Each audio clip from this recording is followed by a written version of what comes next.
Francis is our next speaker, and he's the author of a trademark book entitled Job Plus Real Estate Equals Wealth. The book serves as a guide to invest in multifamily properties while working full-time. How good is that? Francis operated a multi-million-dollar property management business that dealt in residential multifamily investments. His portfolio of clients included prestigious institutions such as Wells Fargo, California National Bank, and US Bank. Currently, Francis is a sought-after speaker at real estate investing conferences and conducts workshops for real estate brokerages where he shares with his audiences the specific and non-traditional ways to build up a real estate portfolio by buying right and managing right and selling right. So it is such an honor to have you this afternoon, morning or evening, Francis. Please, the stage is yours. Thank you so much, Samba, for that beautiful introduction. I want to take a few moments to acknowledge the organizers of this, Nicole, Samba, of course, Eureka. We've had some technical difficulties, but you know what? You guys have stayed positive. You guys have stayed focused. And ultimately, your end game is to make sure you bring value. And as I sat through listening to all the presentations, I had a huge amount of appreciation for that amount of focus that you have towards bringing this. I also want to thank the Anakazi. I mean, this is a great forum. We're going through tough times in our lives today. We've been rocked really hard. I mean, you think about our background from being able to connect with our families, see our moms and dads, and all that has just been undermined, and we feel like the floor has been taken off of us. So I'm going to share, I have one focus today, and it's to share with you some skills as it pertains to investing in real estate. And Nicole, if you would share the presentation, I'll wait until that pulls up. So I have one goal, and like I mentioned, one goal only, and that is to give you ultimately the confidence to be able to invest in real estate. I'm going to give you 3 secrets. Invest in real estate part-time while you maintain a full-time job. And Nicole, you can jump over to the next slide. So one of the mantras that I always talk about is being able to turn the tables. As I look at my own life, I've had very lackluster results when I sat back and didn't really take upon, driving behavior. I've had average results when I listened and sort of took advice of others and hoped and expected results by just following others. But I had unbelievable results when I took it upon myself and I turned tables around and I said, I am going to be a leader. I am going to take this upon myself. I'm going to take my financial future upon myself. A quick story. I was actually growing up, for many of you that don't know, I actually grew up in Zambia. I was from Luanshya, Zambia. I pretty much was there from the age of a couple of months old. And I was in Zambia until the late 80s. So actually, Eureka and I are childhood friends. We've known each other for many, many years, and we just met after 33 years in Manhattan. And interestingly, it was great just for us to see how close that bond is. But as a child, and I don't know if Eureka will remember this, but I was extremely shy. And I didn't really have that ability to turn tables and push myself. I accepted what was given up onto me. And so because of that, I didn't really view myself as a successful person until later on in life when I had a few little opportunities to exercise my power. And I looked back and said, wow, I look at my life today and I go, because I took it upon myself to take action is how I was able to draw results. If you could go over to the next slide, Nicole, that would be appreciated. So this is how I want to empower you with, I don't want you to be the guy who's sitting behind the table with your hands down saying, oh, I'm just going to accept life as it is. I want you to drive and get the results of life that you want. This is my son, and he's 17 years old. He's about to be 17 years old, and he has a focus, an ultimate focus, to own a multifamily building or own an apartment building. And my thoughts are, if he can own an apartment building at the age of 17, how do you think that that is going to change the course of his life?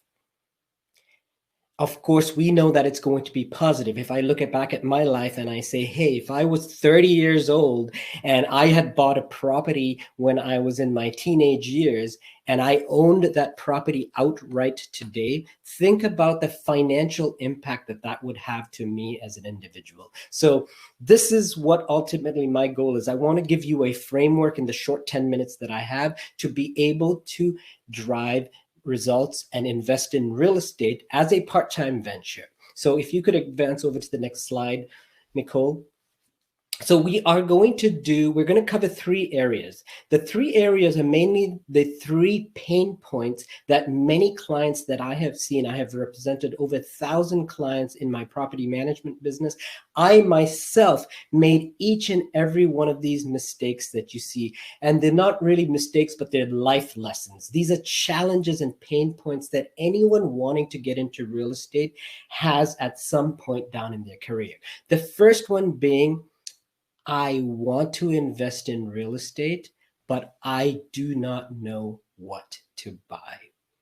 And I'll tell you why they don't know what to buy. If you'd advance over to the next slide, Nicole, they don't know what to buy because they trust in others and they're putting their emphasis on their success onto other people. So the traditional buying approach of anyone wanting to get into real estate, including myself in the early days, is you'll pick up the phone and you'll say, hey, Mr. and Mrs. Real Estate Agent, will you please help me find a building? What happens is that real estate agent will drive you all around God's green earth looking for a building, wasting your time as you're working full time. Remember, the mantra here is that we want to create wealth and create income while we're working full time. Investing in real estate as a path towards creating wealth. So that real estate agent is going to drive us all over God's green earth, to a certain extent, wasting our time, showing us properties that don't make sense. And here's the biggest thing, showing us properties that don't make sense for us to buy, but it makes sense for the real estate agent to sell to you, because ultimately they will get the commission by selling a property that does not work for your needs. You go through the offer reject phase, you make several offers, and this is a critical point. You will make offers on buildings based on the selling price. That is a critical issue, and it's a philosophical issue that I have, is sellers of a building or a property or an investment grade property will place a price, and people that are looking to buy it base their offers on the seller's asking price, instead of basing their offer from a return on investment perspective. So it is really important to understand that that's how we should be basing our offers, because ultimately we're investing in real estate as a form of creating wealth for ourselves. So you go through the offer reject process, you're still wasting time. You forget that you have to have insurance. You forget that you have to have closing. You forget that you have to have funds laid out and ready in order to be able to close on the property.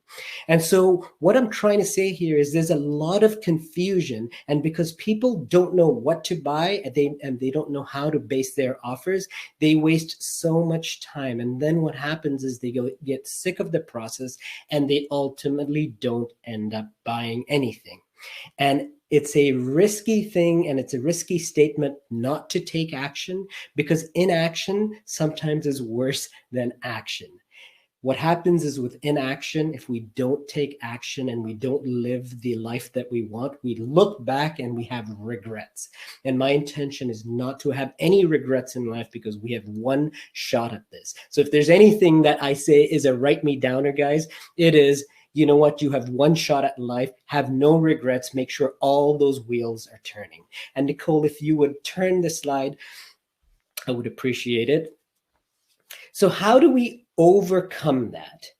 I have placed here the only formulas, the only real estate formulas that you will ever need. I'm not going to go over this, but I will make this presentation available to anyone that needs this. Plus, I will make sure that there are resources if you want to contact me and get access to these formulas. But these formulas are formulas that I have developed, that I have used over 15 years of managing real estate for thousands of clients, and I have used myself every time I purchase a building. And these formulas are ways that you can evaluate how good a real estate investment is, how bad a real estate investment could be, but also how to base your offers. So in other words, if you have a property that's priced by the seller at X, you have the ability with these formulas to look at that and say, hey, this price does not make sense. However,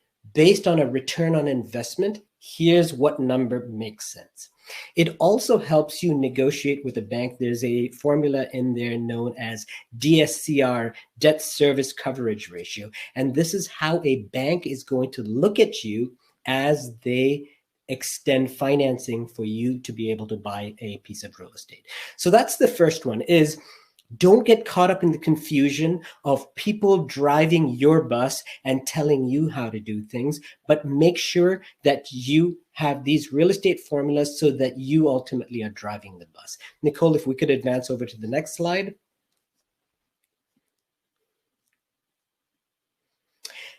The second issue that we have with people, or the second pain point that people have, including myself, is probably one of the most widespread, and that is, I don't have enough money to buy real estate. Francis, what you're saying is all great, but ultimately, I don't have enough money to buy real estate. And if I don't have money, then how am I going to buy real estate? I'm going to give you three options as far as how to buy real estate. I have done each and every one of them from the days that I didn't have even a penny to my name to the environment that I have now where I can self-fund myself.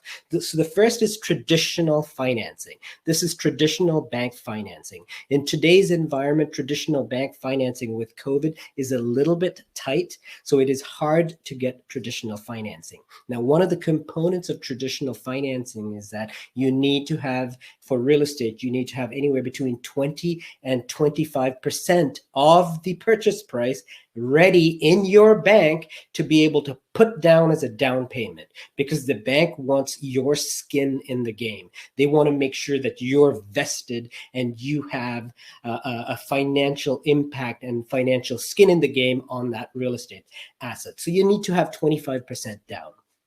The second option is what's called seller held back financing. Many people don't know this, but this is one of the best kept secrets, is that when there is a building that's been owned by the same owner for a long period of time, they have, in most cases, they have a lot of equity in that building. They have a huge equity stake.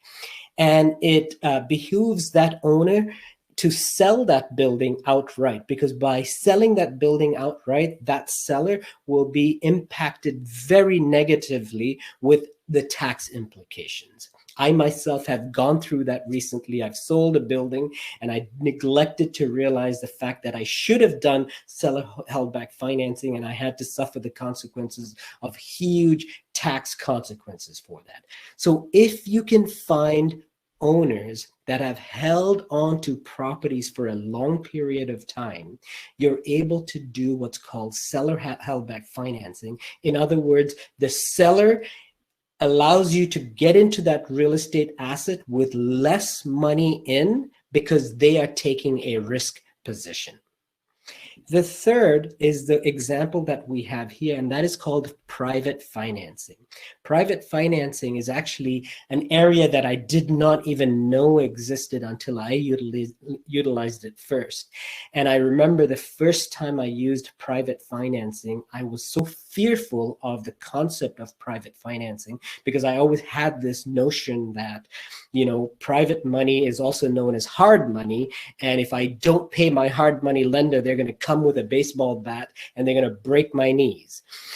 And that might be the case, but it depends on how you negotiate. Again, we're in the driver's seat. And if there's anything I can give you from this presentation is I want you to always be in the driver's seat. So here is an example of a building. I just want to give a quick run through on this example. I purchased a building at $60,000, a distressed piece of real estate here in the US at $60,000. I have, because again, I'm in the driver's seat, I have visited that property and I have recognized that that property needs about $40,000 worth of rehabilitation or improvements. So my total out of cost that I need in order to take on this project is $100,000. And I have deemed that it's going to take me 6 months to complete this job. If you have a private money lender, and in fact, in this case, this is a real example with fictitious numbers, but a real example of a private money lender that I work with in New York that requires only a 10% entry into the market. So in other words, they would extend me $6,000 of my original acquisition price, and they will pay for all of the rehab costs. Now, people get so scared about private money, but they don't know that this exists out there. So really, I am getting $94,000 paid for me to invest in a real estate asset. And we get so hung up on how much I'm going to pay that investor. But you have to look at it from the standpoint of the investor or the person who's extending, the private money lender. He or she is taking on that risk position. And so coming into a deal with $6,000 and having short-term borrowing costs is no problem at all. And that's something that, again, I want you to start thinking about and thinking about how we can shift our mindsets into these kind of environments. And Nicole, if you would shift over to the next slide, that would be appreciated. The third pain point that people have and are fearful about real estate is, hey, so Francis, you've walked me through, I don't know what to buy, and you helped me with a formula. Okay, I don't know what to buy. Francis has said, hey, why don't we analyze the building? We've got all the formulas, and now we know what to buy. The second pain point was, well, now I know what to buy. I just don't have enough money to buy it. Well, we know the options that are out there, right? There's private money, there's traditional financing, or there's seller held back financing. The third pain point is, okay, Francis, I own the building now and I work full time, but I don't know how to take care of this. I don't want to deal with tenants. I don't want to make repairs. That is called property management. This is the industry I was in. I started a property management company, ran the business for 15 years, and I have just exited after selling the business in 2019. And I broke that business, the core of that business, into 5 components. The components are, starting from left to right, resident relations, also known as how do I take care of my tenants? How do I ensure harmony in the building? How do I take care of my ultimate clients? Number 2, financial. Very simply is, if you own a building, there's going to be expenses. You're going to need to learn to pay the water bill, the sewer bill, and take care of any contractors that are doing work. The third is legal. When you own real estate, you have to know what the local ordinance is, whether it's the United States or it's Zambia. There are local ordinances that govern how that building, if it's a rental building, is going to operate. Learn those. The next is the lifeblood. I call it the lifeblood of the building is leasing, making sure that there's leasing activity and there's the apartments are filled, because that's how you're making your money. And then finally, it's maintenance. Do you have the infrastructure to take care of maintenance at the building? So do you need a company for that? Again, no, you don't, right? This is where I'm saying drive your own bus, turn the tables. Let's rise up and have confidence within ourselves. Just learn those 5 aspects of it, and you can self-manage a building. And Nicole, if you would advance over to the next slide. And in closing, you know, I've spoken of this concept of turning tables and rising up, right? I say it like this. I sort of want to close with this. Instead of ask, why not tell? Again, instead of ask, why not tell? Instead of wish, why not do? Again, instead of wish, I wish I had this, why not just do it? And finally, instead of watching other people succeed, why don't we rise up and reap the benefits of taking action?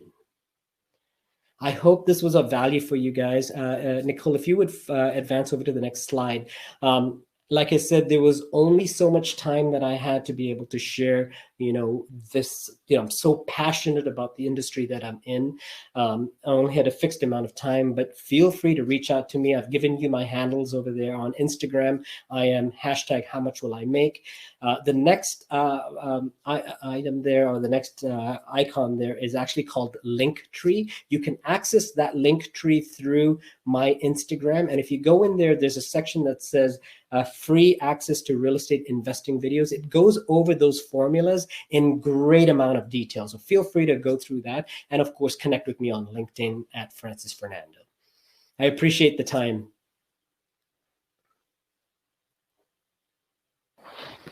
Great. Thank you so much, Francis, for a very insightful presentation. I was chatting with the ladies in the WhatsApp group. I was like, wow, you know, this is really amazing. I'm just so inspired.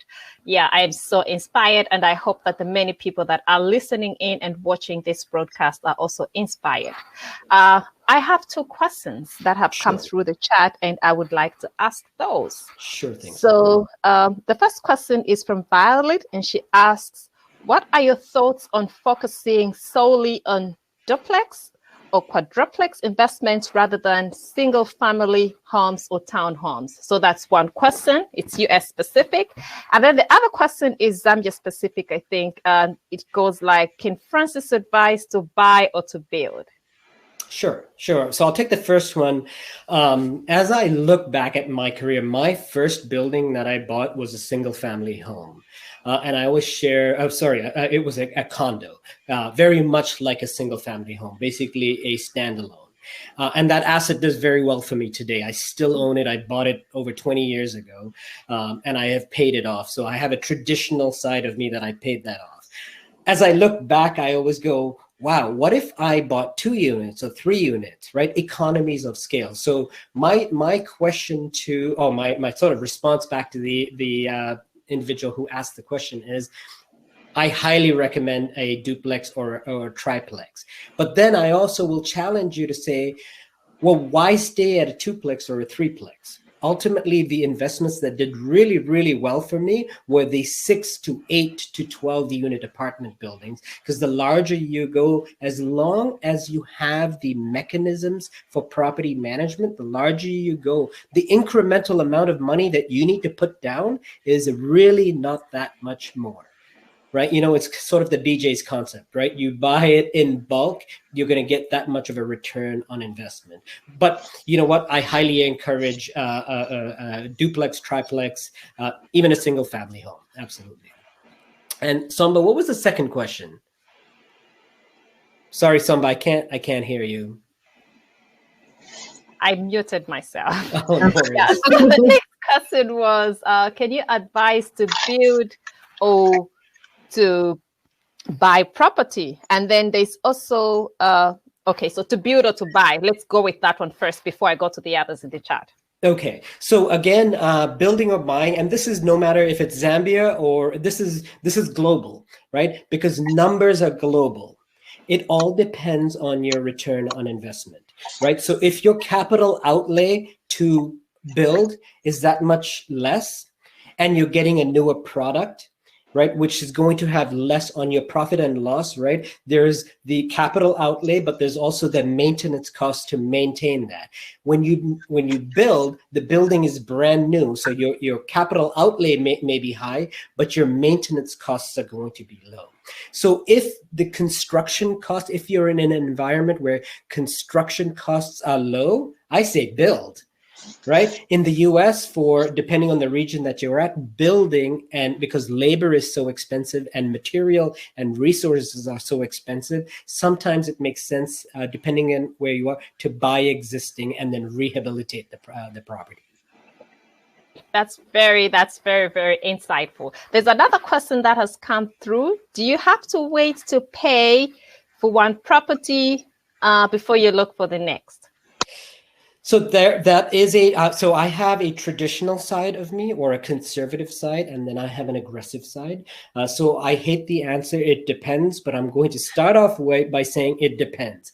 Yes. If you're starting off in your career, I would say, yes, buy one property, make sure that it's stable. It doesn't necessarily have to be paid off, but make sure that it's stable. So you have a stable footing before you take that next step, because I've seen so many real estate investors bring their properties to me to have managed, and then before you know it, they've lost focus on taking care of that asset and they're moving on to the next. Right. And I always say, hey, hold on. How about this one? You need to take care of this and the tenants. And they forget about that basic property management principles. Take care of what you have, right, before you leap on. I mean, it's no different than having kids, right? I mean, you say you can have multiple kids at a time, but ultimately you have one kid, you got to take care of that child before you move on. And you have to have the resources to be able to take care of it. A property is no different than a child. It needs care, and it will give you a great return on investment if it's taken care of. Great. That's beautiful. Thank you so much.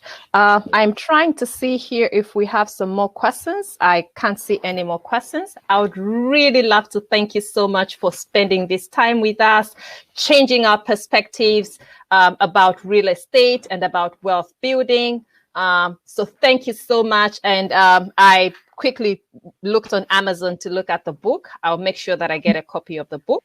Oh, yeah. And then, I will follow you on social media as well. Thank you so much. Very inspirational. And I think that is what we need. We need to change our mindsets. We need to change the way we think about these things. So I think you've really hit the nail on the head with, at least for me, I'm so hopeful. I'm looking at the comments in the chat. It's like people are really fired up and they're so appreciative of your input. Thank you so much. Thank you, Samba. Thank you, Nicole. And thank you. Thank you, Francis. Appreciate it. Thank you.